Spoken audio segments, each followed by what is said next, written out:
southernbellahome. It's been a little bit of time since we've made a video. I have been sick, y'all, for probably 2 weeks at least. So sick. So I've been chomping at the bit to get another video out. I've got sweet Todd here with me, and we're going to tell y'all all about this epic pavilion that Todd built for his blueberries. I'm going to also show you a score that we made at the strawberry farm, where we got a nice little bonus just for walking up at the right time. I'm going to give you a tour of spring in our old farmhouse and just show you how I'm decorating things in there.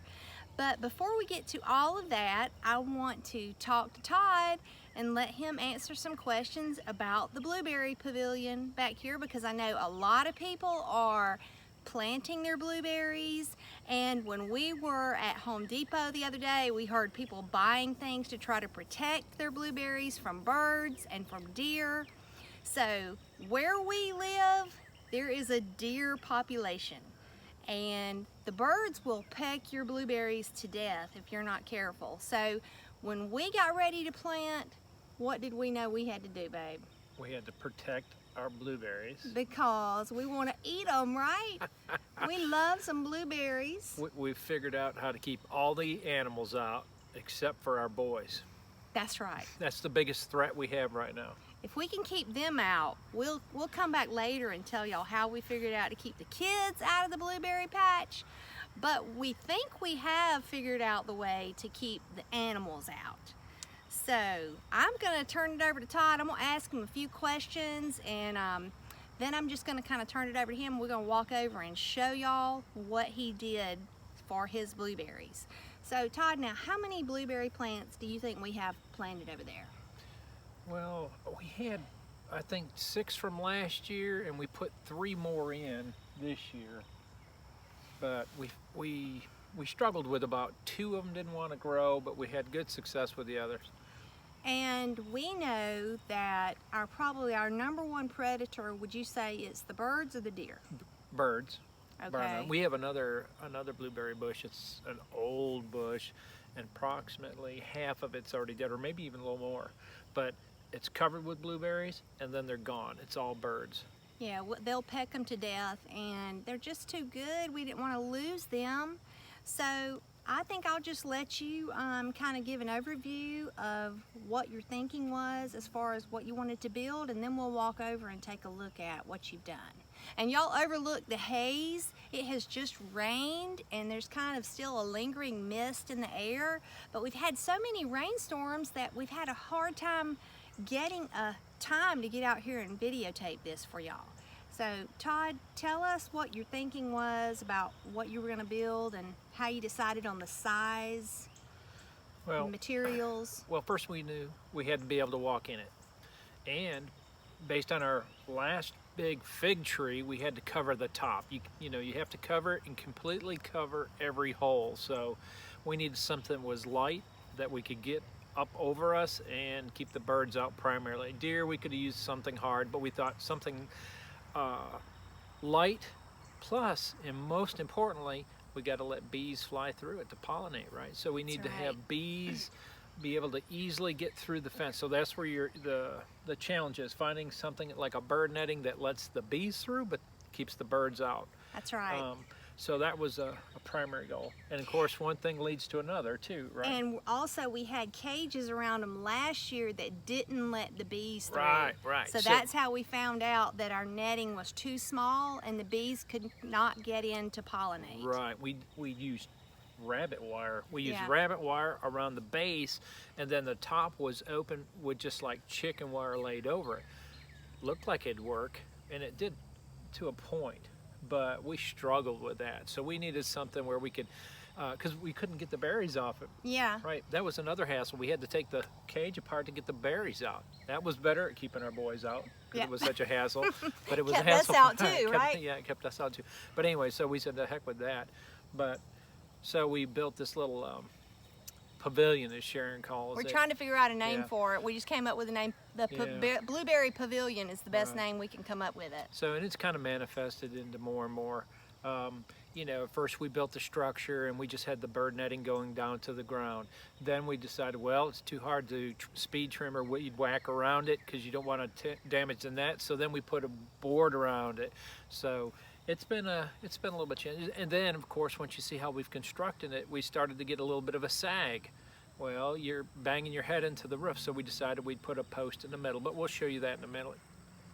Okay, so now we'll walk over and show y'all exactly how he built it, and it's pretty easy. It's pretty basic construction. I mean, if you can dig a hole and put a post in and use a level and some concrete, this is pretty easy and straightforward, right? Yeah, you better say if your husband can dig a hole. Yeah, if your husband can dig a hole. Out here, we have what I call red rock because it looks like clay, but when you start to dig in it, you think you're digging into rock. So yeah, Todd totally had to do that. I wouldn't have been able to do it.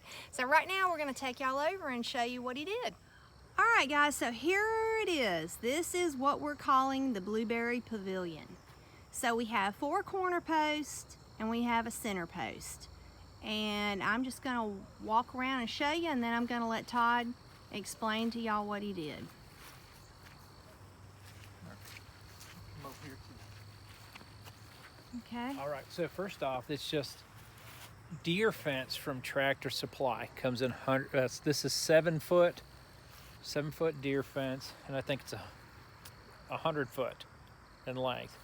It's about $50, approximately 50 bucks. And it did take almost 2 rows, and this is about 18 by 20, or maybe it's 19 by 21, something like that. It's not exactly square. But the posts are 10 foot, or yeah, they were 10-foot posts. They're in 24 inches, and I did concrete them, just, you know, maybe a half a bag of Quikrete. But as you can see, they're about 8 foot. But the center post we just put in because of the sag, and that was a 12-foot 4x4. And I put it in approximately 20 inches, maybe a little further than that. But I did that because it started the sag. But what I wanted to tell you was this is paracord. So originally it wasn't pulled in like this because it was a flat top, but once we put the post in the center, it kind of drew everything into the center. But what I did is I ran paracord around here because I wanted something, if it starts to deteriorate or whatever, I can just put another one pretty easy. You almost used paracord like a framework. That's what I did. I basically constructed the frame that the net was going to lay on and what would support the net out of paracord, and I bought that offline. So maybe it was less than $50 shipped to my door in 2 days off Amazon, and I paid, like I say, a little less than $50, and I got 1,000 feet of paracord. It was an incredible deal. Right, big spool. Don't go any other route because it did take quite a bit. But anyways, you can tighten these up, and if you've ever been a Boy Scout, put a taut line on it, and you can tighten and loosen it as you need. But anyways, so I constructed the basic frame out of paracord and these 4x4 posts. And so let me just clarify. You did a row of line around the top, and then you did a row in the line of cord in the middle. Right. And then did you do line at the bottom? I did not. Okay. I did not. But we'll talk about that in a minute. But what I had to do is I had to find a way to secure it and be able to get in it. Okay. So that just worked really well. So for example, right here, I just have a screw in and just... Show me that loop real slow. Let me see what it looks like. Can you? Okay, so he just tied a knot to make a loop there. All right, and it just keeps tension on it and keeps it snug. He just puts it right over that little screw, and All right, that's like our little latch. And then at the bottom, same thing right here. Same thing. So we just can pull it over, pop it right off, and there's my gate. And see, and then we just come on can in. walk in. And I just recycled some old 4x4 posts. The only one I actually bought was the one in the middle. Yeah, we recycle and reuse everything here on our homestead. If we have it in the barn, we try to use it. Yeah, and then I wanted to buy, I didn't want to buy this, but I had to. I just used some dog ear fence. I think it was, you know, just your 5 or 6 inch wide dog ear fence, and I just cut the ends off. And we bought that because it was the least expensive thing, right? But I needed something so I could, you know, trim the grass down and not tear the fence up, because a weed eater will eat this up too. So, but anyways, come on in. So if the deer fencing had just been around the base, then we tried to use the weed eater, it would catch the fencing and just rip it to shreds. So Right, we the don't want- board was to protect the deer fencing. So Right. now we're inside the pavilion. And our goal here was to have this last more than a year, right? So we Right. want this to be a 2, 3, 4, 5 year or better. But anyways, you can see if you look here, there's like 2 lines on the top. One was just a little bit of an extra support. I used wire ties, plastic wire ties. I didn't get the UV, Like little cable right, ties. Right. I didn't get the UV resistant, which I figured I'm securing plastic to the paracord. So, you know, what's the purpose of getting UV protective wire ties? They won't break down as quick if you did, but it's on plastic, so I'm not sure I'd accomplish much. But anyways, it's anchored at multiple places, as you can see. That's what keeps it secure to the cord. And then the cord, obviously, this looks a little messy, but it works. You know, so I've wrapped it around a few times. But you can see I've also crisscrossed from diagonally. So from corner to corner and from side to side. And then I think it approximately, my span's about 6 foot, so approximately 7 foot here. There's another one that runs parallel. So you've got multiple supports with the paracord, and you can, as you can see, it holds the net up pretty high. Right. And then don't look too close at our little. Oh no, I'm very proud of that though. That's just another sign of ingenuity and reduce, reuse, recycle. So tell them what our little post cap is. Well, we were looking for something that was round, and first I was going to do something wood, and then I thought, well, I'll just router it and you know, because take the we sharp didn't edge want, off. Right. We don't want to wear through the paracord or the netting, right? So Sharon's like, hey, what about my aluminum, one of those antique aluminum platters? I'm like, Yeah. So she gave it up, and before she could change her mind, I drilled a hole right through the center. That was such a sacrifice on my part because that is one of my antique aluminum platters, but it was absolutely perfect because it had a dome shape to it. It was the right size, and it was worth it for us to have protection over our blueberries. And you can see how comfortable Todd is. I mean, it's nowhere near touching our heads. So there's a roof over it to keep the birds out, but we have complete comfort when we're walking in here because we know that. How tall would you say these blueberry bushes are going to be getting, probably Todd? 5, 6 foot, right? Right. So there's plenty of room for growth. Plus, we could probably expand a little bit more in here, which we may do, because we have a couple that just don't seem to be doing well. Like these were from last year. These here really didn't put much growth on, but this one did. This one's doing real well. This one's doing real well. But we did have to put a couple new ones in the back over here. So we still have all the tags on them, even from last year. One of these days, I think we'll probably pull the tags off and write down exactly what type of blueberries they are. But we kept the tags on because I do have a garden journal, and I wanted us to keep track of which kind was in what place. I'm gonna show you. Yeah, look, you can already see. Look, we're already getting some good ones out of there. Yeah, look at that. You know, And tell about what you put down. We heard that blueberries love acid. So we knew that pine straw would be a good solution for a mulch, but we didn't want to have, first of all, we had a problem with weed growth in here. And you don't want to have to be coming in here with a weed eater and trying to cut the grass in here. So what was your solution to that, Todd? That was definitely a pain. So I knew right out of the gate I needed to figure out some way where I didn't have to weed whack in this place. We were going to put grass clippings. So we started putting grass clippings down, but you know, we just weren't pulling them in fast enough. So we ended up putting in some landscape barrier. A high-end landscape barrier is going to last. I think it's guaranteed for like 20 years or something like that. But anyways, we put that in, and then I think it was about maybe 10 bales of pine straw. But it's matted down now. It's getting better. So, you know, if we have to put another plant in, we're obviously going to have to dig through it and cut into it, no problem. And we cut really big circles around each plant so that they would be sure to be able to receive plenty of rainfall, and also so that they wouldn't feel smothered, so that the roots wouldn't be smothered. They could get air circulation. But we did notice birds love to sit up on those perches, and they look and look and look for a way in. And now it's just kind of died off, hasn't it? It sure has. I guess they've just kind of gave up. So hopefully we've been successful in keeping them out. I don't know if you can see the fence right behind the blueberry patch, but we had birds that faithfully sat on that fence back there and just stared at our blueberries. And so I think they still do. Yeah, We're about to lose daylight, yeah, but I mean, but there's good blueberries on these. let's take a look over here. You know, good blueberries. I mean, they're all coming in. Yeah, they look great. Yep. So we did already. They look great. We already have had one insect in here. We're trying to figure out what to get. We're not sure if it was a sap. I almost wish that we could see one so that we could show you guys and you might could tell us what you think this particular insect is. But it was like taking our little berries and draining the sap or the flesh, the juice out of these berries. But it looks like it's recovering now. So that's it, guys. We just wanted to give you this little view of what our solution has been and maybe give you some ideas for something you can do to protect your blueberry crop. That's it. Deer, rabbits, birds, and boys. That's right. So far, so good. It's keeping them all out. Good job, babe. I think you've got a winner here. We'll see. Well, if you've been following me for any time at all, you know that as much as I love to garden, as much as I love anything having to do with homestead, I also love to decorate. And I have been doing some decorating to our old farmhouse, getting it ready for summer.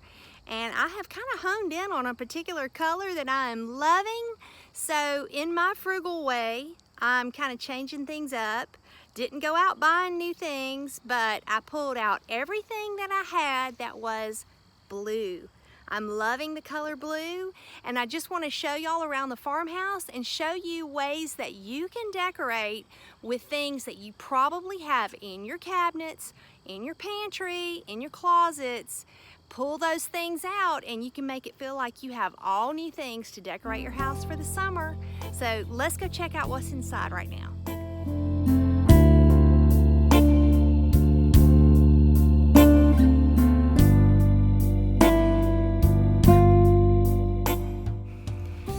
Maybe it's that blue hydrangea bush right outside the living room window that's making me love the color blue.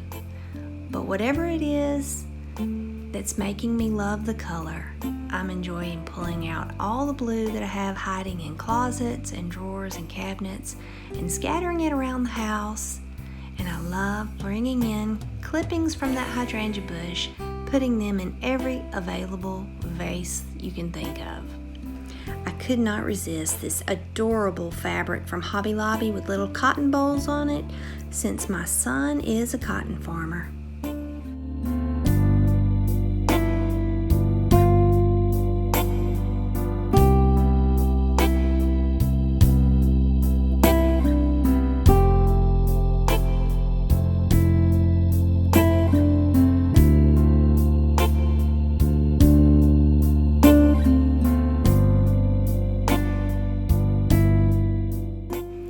Yes, that is a real old feed sack that I purchased and made a pillow from. More of those sweet hydrangea blossoms and my beautiful family.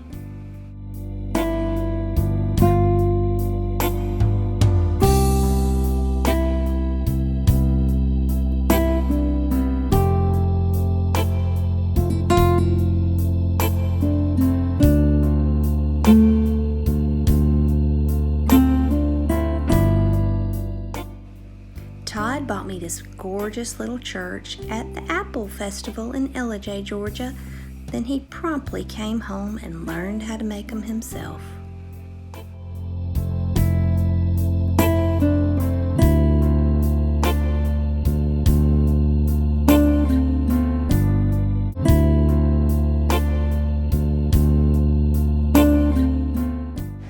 That big, beautiful bowl of fruit's not just to look at, we will eat it.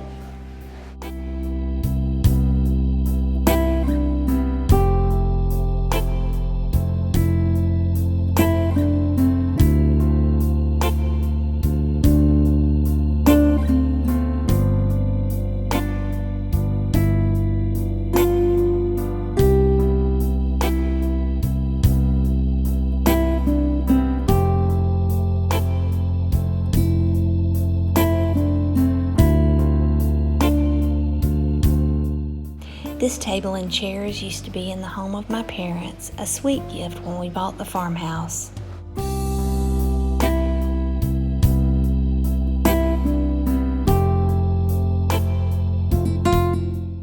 I love that verdant green from the tea olive plant outside the front door.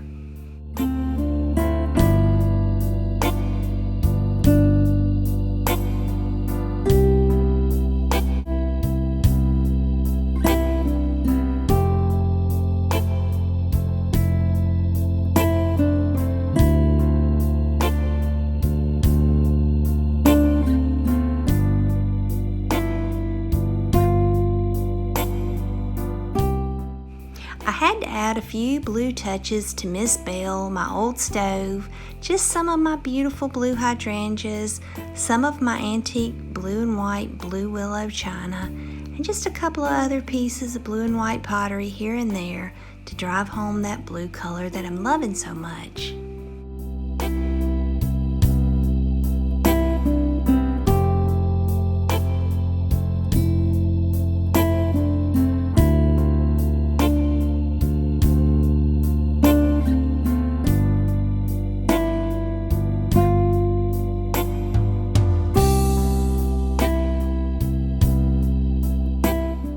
See, I wasn't joking when I said I was gonna put blue hydrangeas everywhere.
My sweet son gave me this letterboard for Christmas last year, and I've had so much fun with it.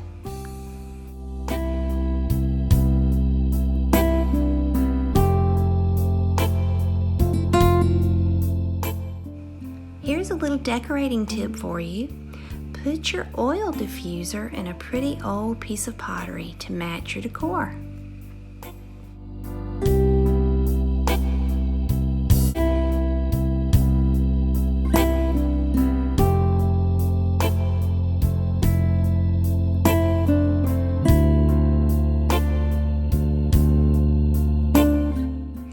These 3 plates are one of my favorite thrift store finds lately. They were only 25 cents per plate.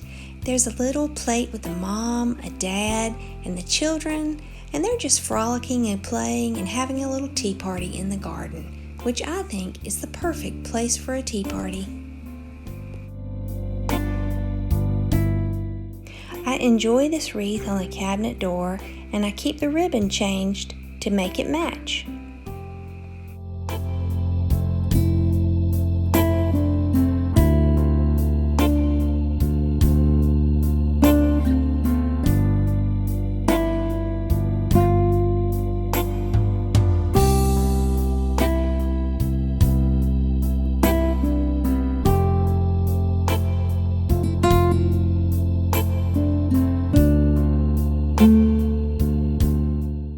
Old linens, old dishes, old pots and pans, any kind of heirloom.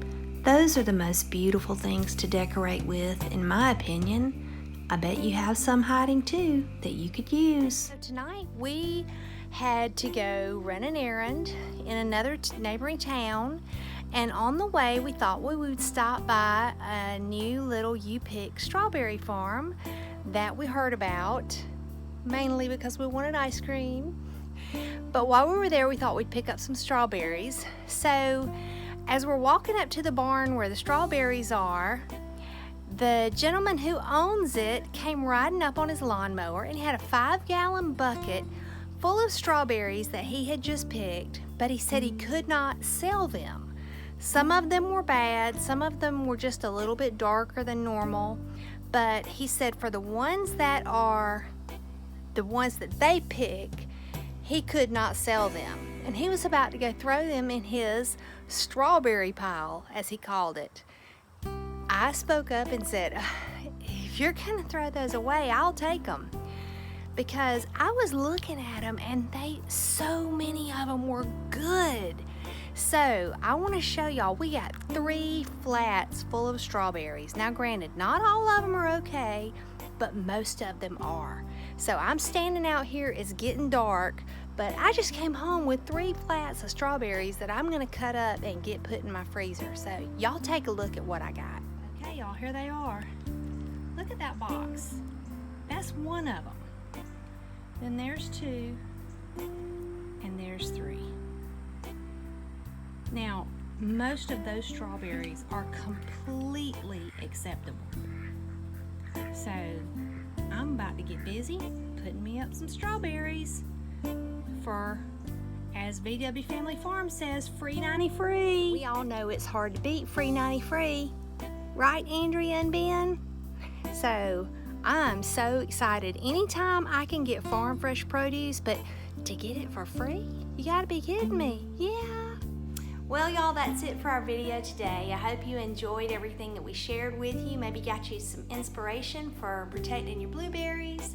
And I hope you enjoyed the little tour of the farmhouse, and maybe it inspired you to use some of the things you already have hiding in your house, pulling those out and decorating your house all pretty for summer. Also, I want to encourage you to check your little local farms and see if they have some bargain produce that you can pick up for cheap or for free maybe, and stock your freezer with it.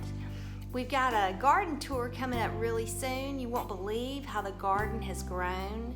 It has just bushed out and gotten so full and lush, and we've already been enjoying some wonderful veggies in our evening meals. So I can't wait to give you a little garden tour and update, show you what's going on there. So I'd also like to invite you to come over to my blog and my website. It's southernbellahome.com, and it's a blog where I talk all about healthy and wholesome farmhouse living with gracious Southern style. On Instagram, you can find me at Sharon at southernbellahome. On Facebook and Pinterest, it's simply Southern Bella Home. So come visit me in some of those places, y'all. I have a very active Instagram account where you see a lot more than you'll see here on the video. So I'd love to have you come and be a part of my family over there. And I hope to see you very soon. I hope you'll come back to see me. And until I do see you, remember to keep home sweet, keep it inspiring, and keep it so irresistible that your family wants to be there. Talk to you later, friends. Bye.